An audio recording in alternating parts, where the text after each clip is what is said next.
Good morning. Thank you for joining me today.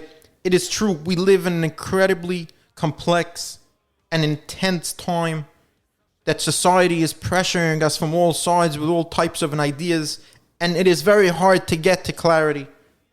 But 900 years ago, Klal Yisrael was also under incredibly immense pressure, both from Christianity and from Islam.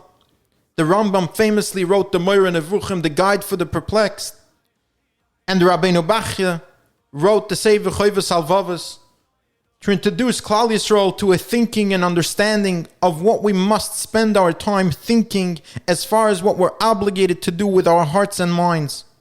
You see, one of the things that we see the Rabeinu Bachye did was not just to write a sefer on what people should think, but first introduce the idea that it is not optional.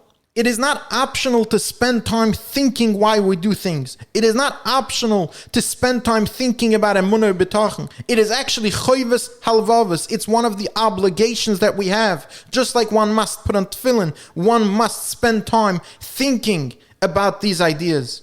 And this in and of itself is the point of clarity that we will discuss today. Which is, of course, it is so hard to keep the right perspective when we think it's optional. But when we know it's an obligation that we must do, it becomes a lot easier to stick to it.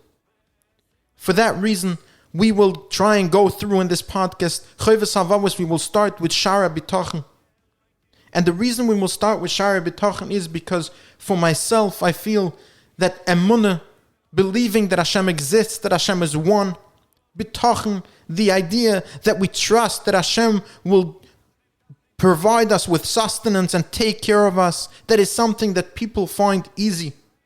However, the real bitachon, the bitachon that Hashem knows what's best for me, that is where we find our biggest challenge.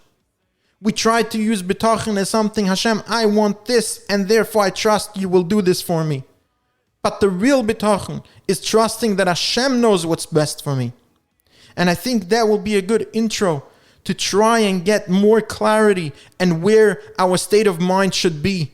And with that, how we will add meaning to everything that we do in life. Because the truth is, and we'll end with this, that if I would stub my toe walking in the hallway, it would be incredibly painful. But if I would be in the middle of dancing by a chasna of Yisoimim or by some other amazing, meaningful place, I won't even notice it. Because the pain grows when it has no meaning, and the pain diminishes when it's something meaningful. And that is the focus of this podcast and of this conversation. How do we add meaning back into our daily routines? How do we add meaning to the challenges that we face every day?